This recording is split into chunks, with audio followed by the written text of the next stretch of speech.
नमस्कार। आपको मेरे वीडियोस पसंद आ रहे हैं तो उसे लाइक, कमेंट एंड सब्सक्राइब करिए। आइए आज हम बात करेंगे स्वयं को समाप्त मत करो। स्वयं को समाप्त मत करो। पाने को कुछ नहीं, ले जाने को कुछ नहीं।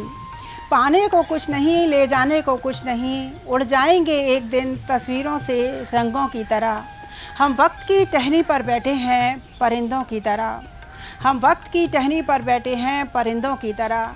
ना राज है ज़िंदगी, ना नाराज़ है ज़िंदगी। जो है वो आज है ज़िंदगी।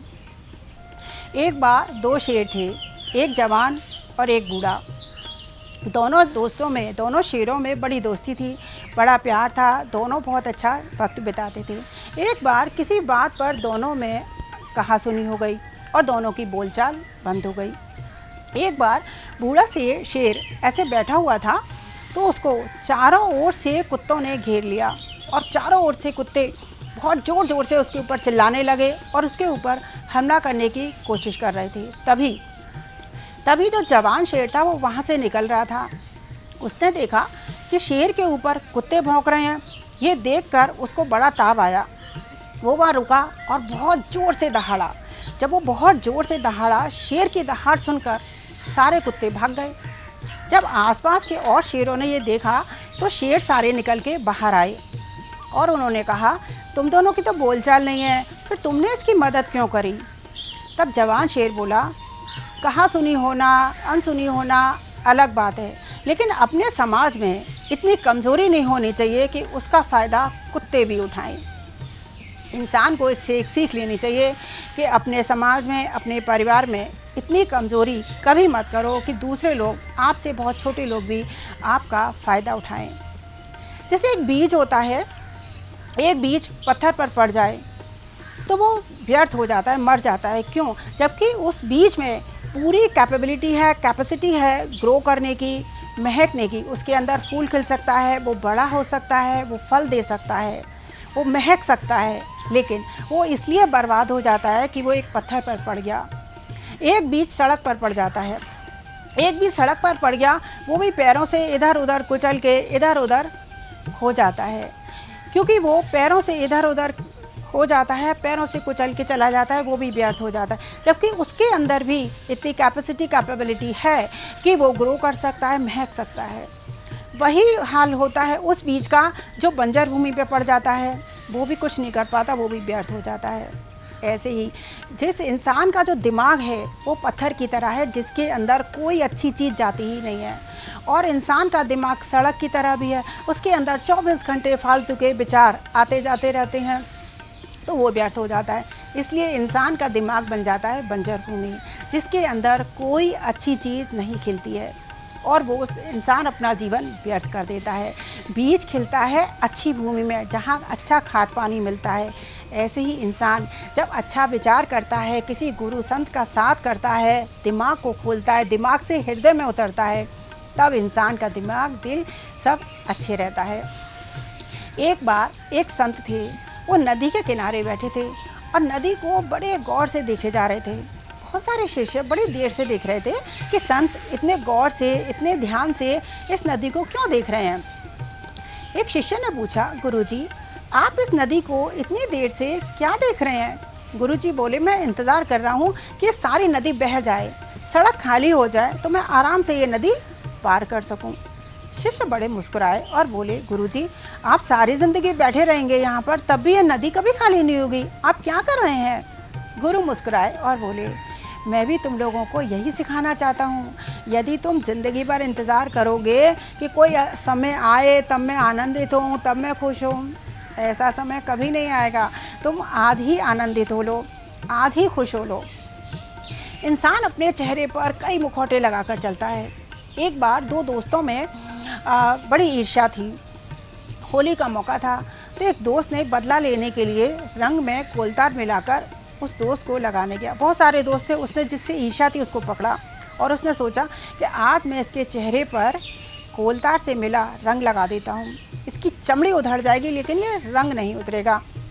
और वो उस पर लगाने के लिए चला गया और उसने लगा दिया, बहुत सारा लगा दिया। सो अब बड़ा खुश हो रहा कि अब इसकी चमड़ी उतर जाएगी पर रंग नहीं उतरेगा। वो उसको देखने के लिए शाम को उसके घर गया उसने सोचा मेरा दोस्त काला पीला होकर बैठा होगा। जब वो उसके घर गया तो उसने देखा कि दोस्त उसका बड़ा आराम से तैयार हुआ, चमचमाता चेहरा, अच्छे कपड़े पहन के आराम से दरवाजे पे बैठा मिला। उसको देखकर ये दंग रह गया। इसने कहा तुम्हारा रंग कैसे उतरा? उसमें तो बहुत वैसा रंग था जो तुम्हारी चमड़ी उतर जाती, पर रंग नहीं उतरता, तुमने कैसे उतारा रंग? तो उसने बगल में नीचे पड़ा एक मुखौटा दिखाया। बोला तुम क्या समझते हो मैं अपना चेहरा लेकर बाहर जाता हूँ? मैं अपना असली चेहरा यहीं घर पे ही छोड़ के जाता हूँ। जब मैं बाहर निकलता हूँ तो एक मुखौटा लगा के चलता हूँ। ऐसे ही इंसान जब समाज में निकलता है, कई तरह के मुखौटे लगाकर चलता है, तब इंसान चारों तरफ से अपने दुख को ही बटोरता रहता है। एक बार एक राजा था, वो अपने पुरोहित का बड़ा सम्मान करते थे। राजा होकर भी जब पुरोहित उनसे मिलने आते थे तो राजा खड़े होकर उस पुरोहित का सम्मान करते थे। उसके आप भगत में राजा हाथ जोड़कर उनको नमस्कार करते, पहले उनको बिठाते, तब राजा खुद बैठते थे। एक दिन राजा ने अपने पुरोहित से पूछा कि मुझे एक बात बताइए, ज्ञान बड़ा है या आचरण बड़ा है? तब पुरोहित बोले आप मुझे थोड़ा सा वक्त दीजिए, मैं आपको बताता हूँ कि ज्ञान बड़ा है आचरण बड़ा है। राजन बोले ठीक है तुम वक्त ले लो, लेकिन मुझे अच्छे से बताना, अच्छे से समझाना कि ज्ञान बड़ा है या आचरण बड़ा है। पुरोहित बोले ठीक है।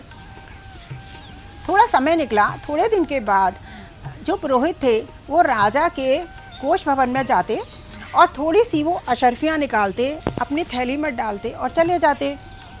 वहाँ का कोषाध्यक्ष इस चीज़ को देख लेता था, लेकिन पुरोहित थे वो और राजा के बहुत चहेते थे, इसलिए कोषाध्यक्ष चुप रहा। लेकिन ये क्रिया बहुत समय तक चलती रही। जब कोषाध्यक्ष रहा नहीं गया तो उसने राजा को ये बात बताई कि रोज़ पुरोहित आते हैं और थोड़ी सी अशर्फियाँ निकालते हैं, अपनी झोली में रखते हैं और ले जाते हैं। राजा को ये बात सुनकर बड़ा गुस्सा आया, बड़ा क्रोधित हुआ। उसके बाद जब दूसरे दिन पुरोहित आए तो राजा पुरोहित को देखकर ना तो खड़े हुए बल्कि उनकी भौहें तन गई और उनको देखकर बड़े क्रोधित भाव में राजा बैठे रहे। पुरोहित तुरंत समझ गए कि राजा को मेरी चोरी का पता लग गया है। राजा ने उनसे पूछा कि तुम क्या कोषाध्यक्ष में जाकर चोरी करते हो? पुरोहित बोले हाँ करता हूँ। बोले क्यों? तब पुरोहित मुस्कुराए और बोले राजन तुमने मेरे से एक प्रश्न पूछा था कि ज्ञान बड़ा है आचरण। ज्ञान मेरे पास पहले भी था और ज्ञान मेरे पास अब भी है, ज्ञान में कोई कमी नहीं है।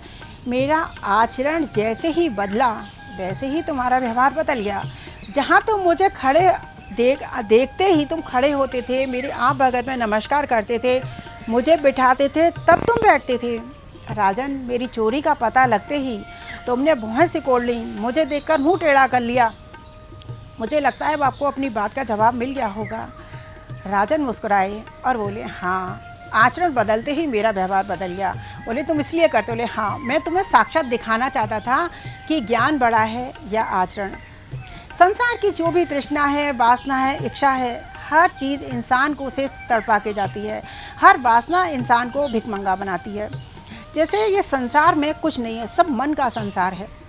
जैसे जब इंसान फिल्म देखने जाता है तो फिल्म का जो पर्दा है वो सच है, वो सच्चा है, लेकिन उसके ऊपर जो चलने वाली फिल्म है वो झूठी है, क्योंकि वो बार बार बदलती है। ऐसे ही ये संसार तो सच्चा है, जो भी संसार दिखता है ये सच्चा है, लेकिन मन से जो इंसान संसार बुनता रहता है वो झूठा है।